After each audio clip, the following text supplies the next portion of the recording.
contributing to sustainable development. It's just amazing. It's a no-brainer. They are raising awareness to stop our planet's degradation. Passion, commitment, smartness, intelligence. I mean, it's all of that that's into the package. And that's what's exciting for us. NewsX India A-List proudly recognizes Shruti Haasan and Dr. Sejal Worah for excellence in natural conservation. Hello and welcome. I'm Uday Pratap Singh. You're joining us on this special interview as part of our NewsX A-List series. We're in conversation today with well-known actor and brand ambassador for WWF India, Shruti Haasan. And we also have with us live Dr. Sejal Worah. She's Program Director for WWF India. Welcome both of you to NewsX. Thank you for being with us. Thank you. Thank you. Shruti, let me begin with you first. What actually drew you to come on board to become the brand ambassador for WWF India? Well, ever since I've been a child, they've been synonymous with bringing about change and conservation. And so when I was approached by them, it was really a huge honor. And I love the work they have done and what they've done in the field of conservation, especially. I think a lot of people, when we're growing up, we're kind of like WWF, tigers and pandas, and we kind of just like leave it at that. There's so much more that goes into the concept of conservation and understanding, the impact man has with, climate change or encroachment and so many of these things. And to be a part of, it in any way to spread knowledge and compassion for the world around us, it's just amazing. It's a no-brainer. Yeah. How do brand ambassadors, Dr. Sejal, help the work that you do and bring about more awareness for the cause? So thanks, Shruti. It's great to know that WWF was there from your childhood, because it was there from my childhood too. And isn't that amazing? Yeah, the difference is that I spent almost my entire working life with WWF, so I'm lucky in a way. I think sort of brand ambassadors, somehow I'm not so comfortable with it, because it almost sounds like you're marketing something. And in a way we are, we are marketing the environment, but it's more than marketing. It's about behavioral change. I, as an individual, spend almost, half my time, giving lectures, seminars, webinars, you name it. But in a way, I'm talking to the converted.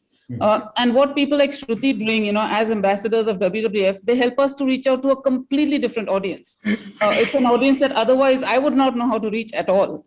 So what she's doing is she's sort of expanding the reach of the organization and bringing the message to a lot more people than we would be able to do otherwise. But I should also say that for brand ambassadors, it has to be a perfect match.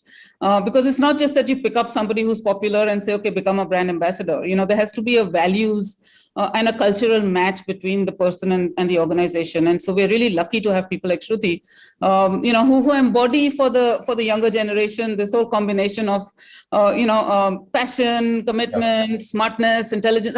It's all of that that's into the package. And that's what's exciting for us. Yes. Shruti, just coming now to the issue of the environment and, of course, conservation. What do you believe is the biggest challenge today facing the environment? And have you also been, personally affected by this challenge and the crisis? I think the biggest thing is a lack of understanding of how dire the problem is, number one, because of a lack of knowledge. And Sejal ma'am said, it's like in pockets, when she said she's preaching to the converted, it's people who have already understood this, and it's like they're all going to mass together. They understand why they're there. But the important people that I think need to be spoken with, or let's have dialogue with, is people who don't understand that, we're leaving behind this environment for a future generation.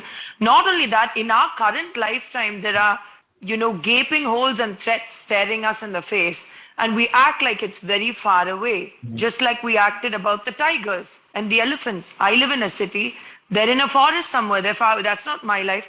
But everything in nature is so beautifully interlinked. That, in fact, is the beauty of nature. And we have to have humility and understanding that we belong in that ecosystem, but we need to value the space given to us. And I think that understanding that and understanding how small things every day can help contribute to this growth is the biggest challenge we're facing, that people aren't listening and understanding enough. And I think that should change with dialogue and people wanting to understand the world around them. Okay. Dr. Sejal, if we speak about your own assessment, do you also believe that perhaps is one of the biggest challenges we're facing? And what have been some of your personal experiences which shaped your journey of conservation and your passion for it as well? So I'll say it in very short. So, growing up, it all depends on what happens to you as a child. Mm-hmm. And growing up in Mumbai, my father was passionate about the outdoors and he would take us out as children all the time. So it kind of inculcated in us a love for nature, but that was just one part of it. For me, I think apart from just, enjoying nature, what changed me was when I was doing my PhD, and I lived for 3 years in a very remote tribal district in South Gujarat.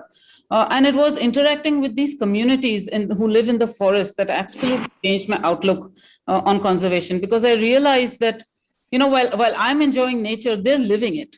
It's their everyday life, and they're the ones who are really paying the price of living in nature. Whereas we, lots of us city dwellers, we are enjoying the benefits of it. So that completely changed my outlook in terms of, bringing in issues of equity and justice in conservation. So it kind of changed the way I looked at conservation. It also is the way WWF looks at conservation. So when we talk about conservation, we talk about conservation and people. It's all about people at the end of the day. It's not just about nature for the sake of it. It's how nature and people interact with each other. And that's my philosophy in life, and also my organization's philosophy in life. Okay. Well, let's end now by just sending out a message to our viewers of what they should do, how they will play the part. How are you playing the part, Shruti? And how should our viewers play their part as well? I think I would speak from a very basic, non-technical way, unlike Sejal, who can give us very tactical, technical ways to start. I think the first thing is dialogue, discussion, and wanting to seek knowledge and understand, and also to be humble in the face of this world, and realize we are not the only species, we are not the only important species, I think, and to value nature. And as Sejal said, is the most beautiful examples when I started associating with WWF is how they're helping man and nature coexist, and that is the ultimate place that we want to go to, and to, I think, seek that knowledge, find that balance, and have as many discussions as we can, and not make it a nature discussion. This is a discussion about our life, all of us.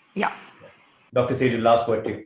Okay, thank you. I think what excites me about the times today is that there's a lot more discourse and a lot more discussion about conservation. It's not just something that is an elite or something out there. So it's everybody from world leaders to national leaders, to people like Shruti, everyone is talking about this issue. And that is, to me, something hugely heartening. It's a big change from when I was struggling and we were struggling to get our voices heard. So I think those voices are being heard. I just hope that it's not too late.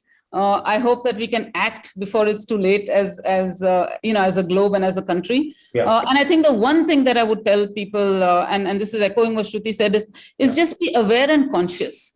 If you're aware and conscious about your act and behavior, you will change it automatically. So that's self-awareness, I think, is the most important thing. True. Well, thank you both so much for joining us today for this very refreshing conversation at a very topical time as well. And let's hope that we do, spread the message through this program, and of course also through the work you're doing. And Shruti, now with you on board, I'm sure the reach will be far wider and greater. Thank you both so much for joining us. Thank you. Thank you so much. For more such videos, subscribe to the NewsX YouTube channel, hit the bell icon.